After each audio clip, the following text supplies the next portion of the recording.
Good afternoon, everyone. My business is Global Food Trucks. And so first I'm going to talk about what is it. So Global Food Trucks is a company that's going to work to bring food trucks from the Fort Lauderdale area on campus to Nova to provide students with a variety of fresh, fast, and delicious food. So basically I want to become the middleman between food trucks that come on campus and the University of Nova. And then every couple of weeks I want to bring in a different type of food truck that provides different types of food. So my target market is 4,500 undergraduate population, and then there's about 1,500 students who live on campus here. And I expect that number to go up, with the new dorm and just the freshman class.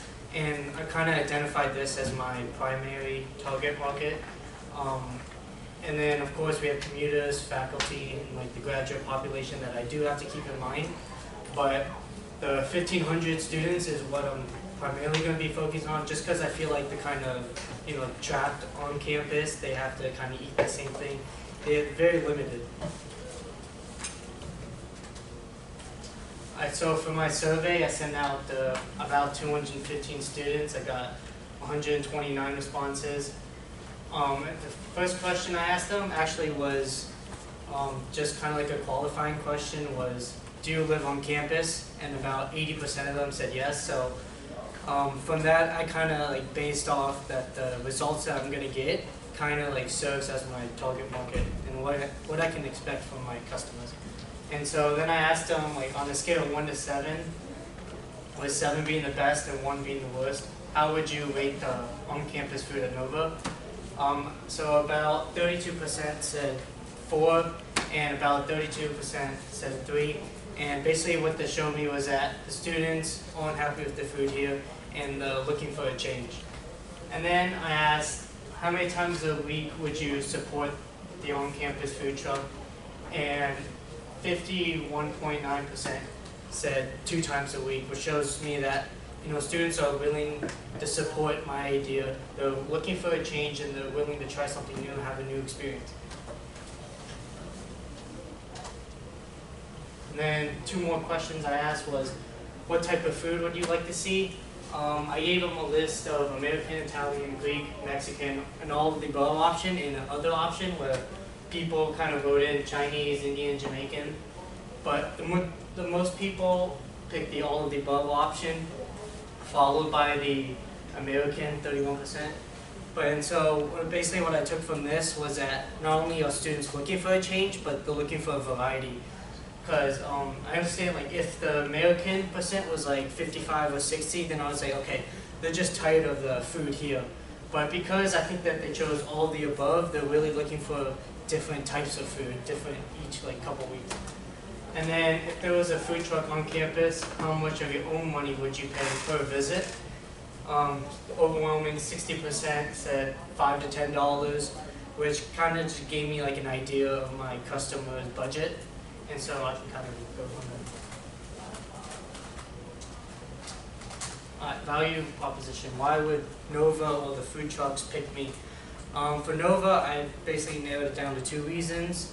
Number 1 is that I believe I can keep the students happy and provide the change that they want.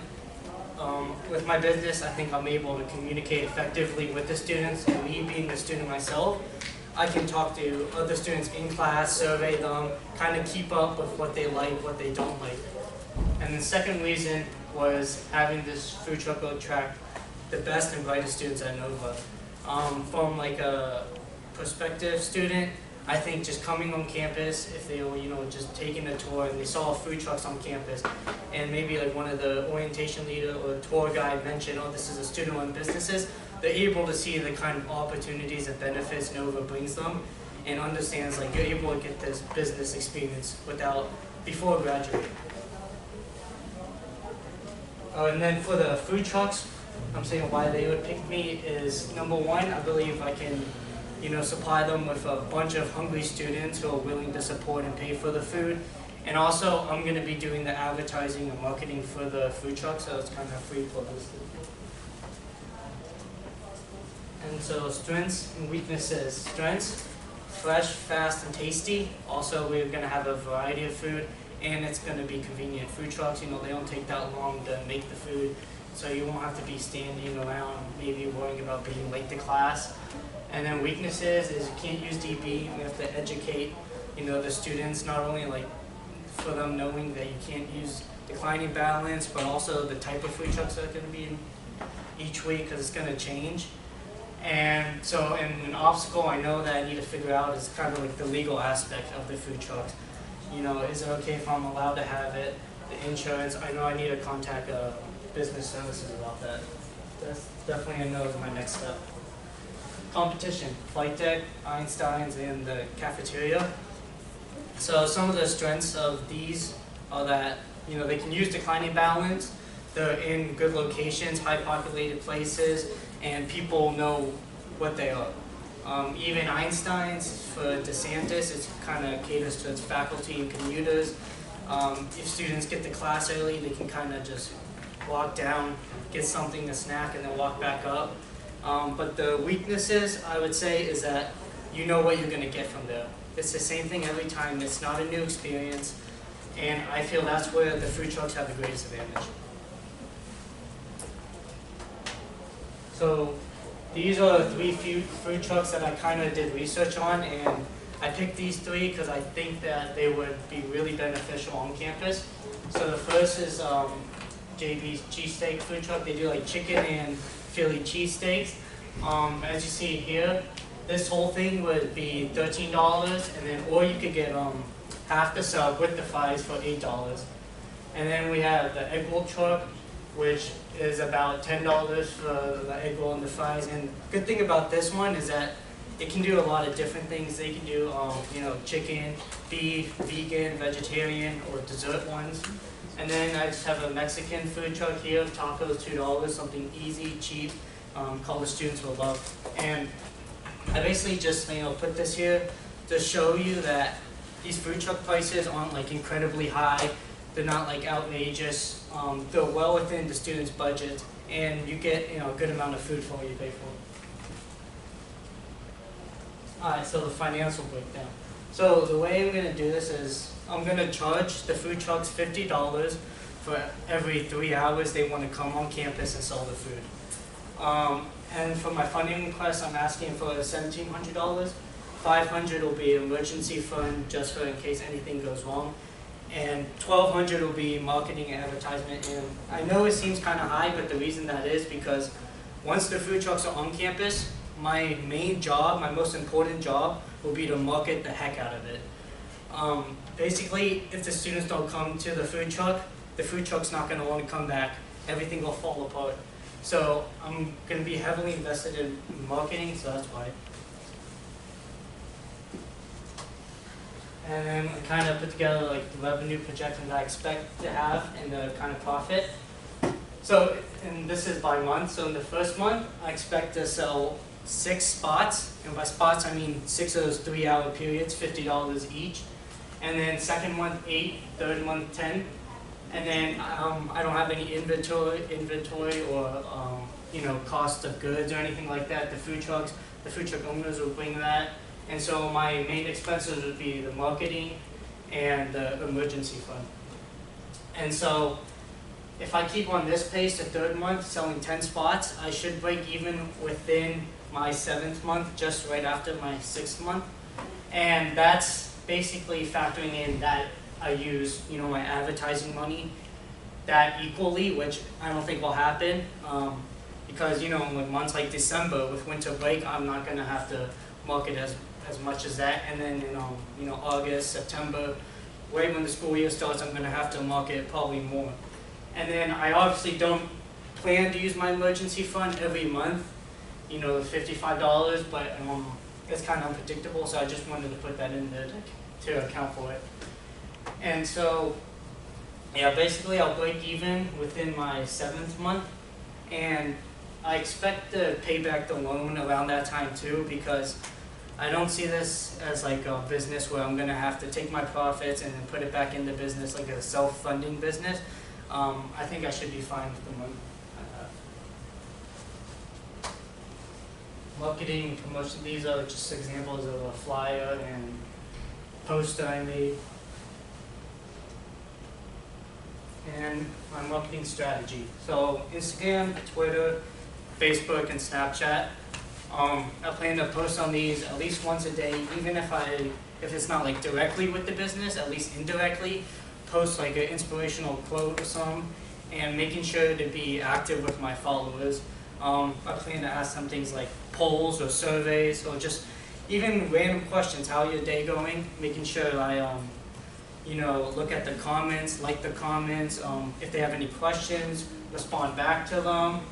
And then some examples, other things I can post are like behind the scene posts, and Miss Babcock gave me a good idea of running a contest with my customers and maybe giving out like a free meal. And what I kind of thought on that was, I don't know if you've been to some food places, they have like a drop your business card into a bowl. I plan on kind of doing the same thing with that, just having a piece of paper where students walk up, they can write their email, drop it in, I pick one.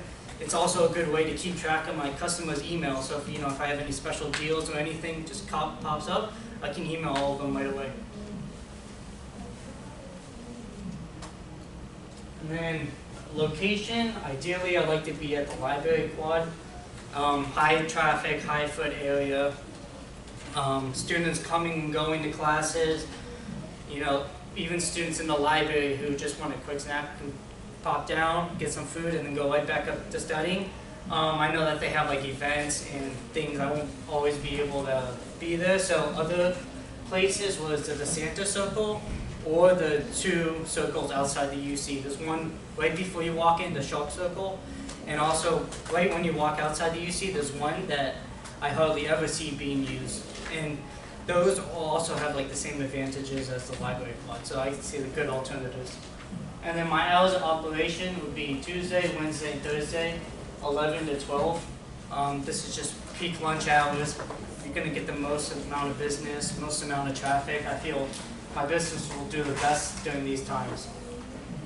And also, I won't have class between 12 and 1, so I can stop by, check on the business. And my exit strategy, either sell my business or just shut it down after my junior year. That's it for my presentation. Thank you. So, obviously, whenever some food trucks operate, they maybe operate like in a park sort of setting that maybe is like they do have to pay a fee to be there. Have you taken a look at any of those and kind of see what sort of the normal fees that they? So, from what I read online, they usually do like a 10% of what they make. I thought about doing that, but I didn't want to do it because I would kind of have to like monitor how much they make. I kind of have to be out there all the time, which I feel like just this flat fee, I'm able to go to class and then check up on them. Okay. And what precludes them from just working around you and working out a deal directly with the university?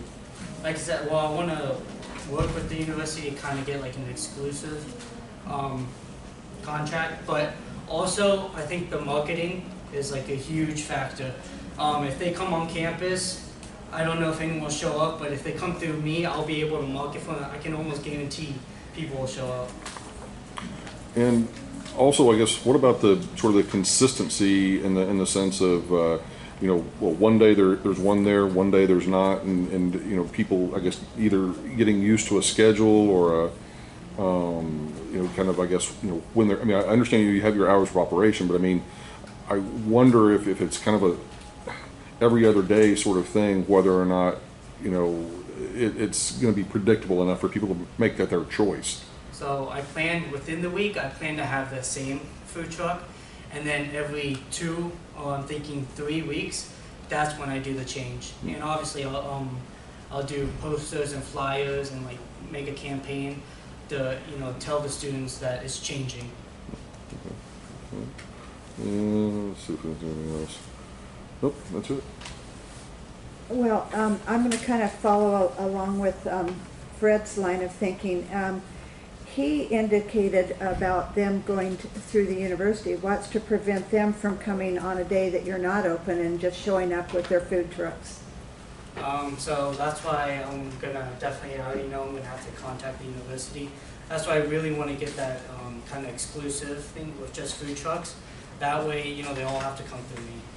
But yeah, that definitely is an obstacle problem.